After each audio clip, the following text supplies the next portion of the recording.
Hello, adventurers of all shapes and sizes. My name is Chance. Welcome to my spellbook. Welcome to the 64th feat we've been covering on this feat series. And today we're looking at Wild Talent. Now, this is a very interesting feat in the way that it's more of a mechanic, an experimental mechanic, than a feat itself. So this is found in the Unearthed Arcana, and it is another one of Wizards of the Coast attempts at psionics in 5e. I think it's very interesting how they went about it. I would certainly not recommend this feat for the vast majority of characters. Maybe if you've been playing 5e for a couple years and it's not really challenging to you anymore, and you're running a one-shot, in that case, I might allow it. But in an actual campaign, there's no way. There's just too many things to keep track of. If you don't have complete trust in your players to know exactly what they're doing and be honest with you, there's a good chance they can kind of muddle things up. But I'll get into that a little bit more as we progress. This is going to be a longer video, by the way. There's just a lot that needs to be covered here. Let's take a look at the description, at least the initial description, and then we'll kind of go from there. You awaken your psionic potential, which enhances your mind or body. Increase one ability score of your choice by 1 to a maximum of 20 to represent this enhancement. You also harbor a wellspring of psionic powers within yourself, an energy that ebbs and flows as you channel it in various ways. This power is represented by your psionic talent die, the starting size of which is a d6. Very cool stuff. So right out the bat, better than most feats just through virtue that you can pick any ability score. It is important to make a note on your player somewhere which ability score you pick, because this ability score actually factors in to a couple of the other features and abilities relating to psionics in 5e. We're going to be covering a lot of that in another video, but for this video we're just going to focus on Wild Talent and kind of go from there. That being said, let's transition to exactly what this feat lets you do. So you can do one of two main things. You can do the Psi-Boosted Ability or the Psi-Guided Strike. The Psi-Boosted Ability reads as followed. When you make an ability check with the ability increased by this feat, you can roll your psionic talent die and add the number rolled to the check.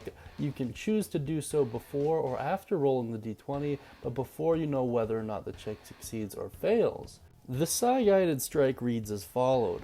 Once on each of your turns, when you hit with an attack roll that uses the psionic ability increased by this feat, you can roll your psionic talent die after you make the damage roll, and then replace one of the damage die with the number rolled in the psionic talent die, which is a very interesting mechanic in the way that it makes me remember a lot of the Battlemaster combat maneuvers, and you get to add your maneuver die, but this one replaces it. So it's pretty interesting. The first ability kind of reminds me of discount luck, as it were, because you don't really get to roll with advantage or disadvantage, but you can add the roll. Very similar to guidance in that way, I suppose, but it's very limited in terms of scope. So that initial ability you increase, it's got to be important. So now that we've gone over the uses for your psionic talent die, let's actually take a look at how its sizing works. So essentially, if you roll the highest number on the die, so if you're starting out at a d6 and you roll a 6, it actually decreases by one size. So it goes from a d6 to a d4, and then if you roll the maximum on that d4, it just disappears altogether, at least until you take your long rest or what have you. And then the reverse applies. So if you roll the lowest number, so if you roll a 1 on any dice really, it upgrades the size of it by 1. So it's very cool stuff. As I mentioned earlier, on a long rest it resets, but fret not, this actually scales due to the fact that it works a lot like a cantrip. So as you go up in level, it actually increases the size of it.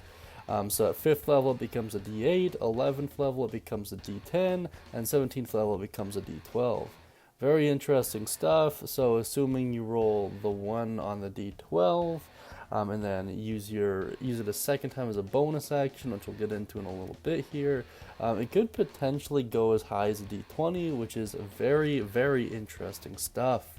And I don't know, like I feel like this is better as a class ability, but I'll talk about that in a little bit.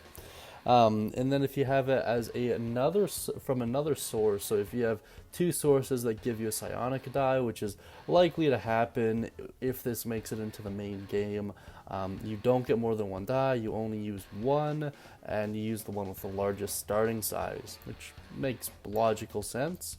So now let's talk about Psi Replenishment. So Psi Replenishment is how you gain an additional use of your Psionic Talent die. So as a bonus action, you can calm your mind for a moment and restore your Psionic Talent die to its starting size, and then you can't use Psi Replenishment again until you finish a long rest. So basically every day you can get 2 of them. I don't really know how I feel about this mechanic, because it implies that it's meant to be used within combat, and I don't know. It is interesting. It is interesting. Now let's take a quick look at the walkthrough and just make sure we're all on the same page, and then I'll get to my personal thoughts right after. So you start out by getting 1+1 to any stat. The stat selected acts as a modifier for other psionic abilities. It's also the main focus of this psionic ability as well. You gain a psionic talent die, which starts as a d6.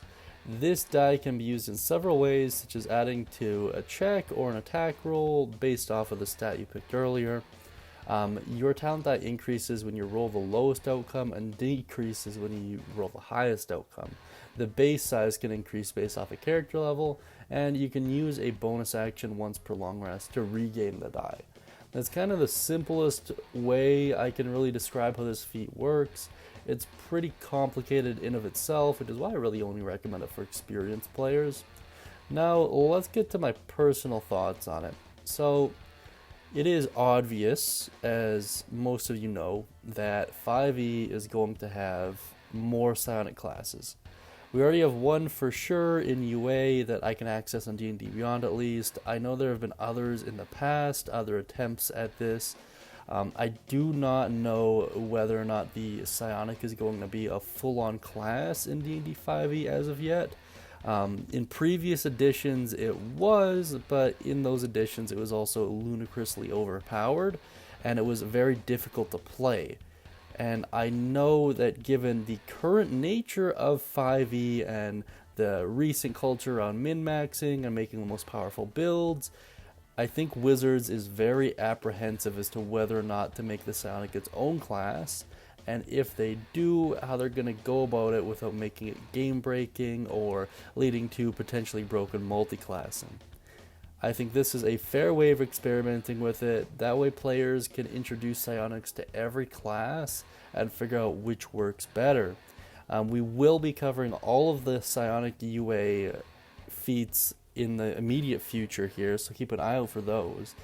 But all of them seem to be applicable to very specific classes. Some martial, some not. It's very interesting how they're setting it up. I like the idea of these psionics coexisting within each class as subclasses. I think that makes a lot of sense, and I think that's the way Wizards is going to go with this. That being said, as it relates to these feats in particular, some of them very good, others outrageously terrible compared to what they used to be, and I will be providing my insight with you on those. This is just kind of part of the growing pains of Dungeons & Dragons 5e as it relates to Unearthed Arcana. They change, they tweak, they re-release, and psionics is kind of something that's been talked about for a very long time. Years, for sure. We've been talking about it for years. But in any case, I'm very excited to see what comes out of it. I think this is a good direction. Yeah, that being said, let me know what you guys think down beneath in the comment section. Are you excited for psionics? Are you dreading it? Have you ever already played around with it maybe? I don't know. let me know down beneath. That being said, if you like that cool hand-drawn gnome and you'd like your own hand-drawn D&D picture, please check out the guild hall to figure out exactly how to do that. That being said, I hope you have a great day, and as always, happy casting, my friends.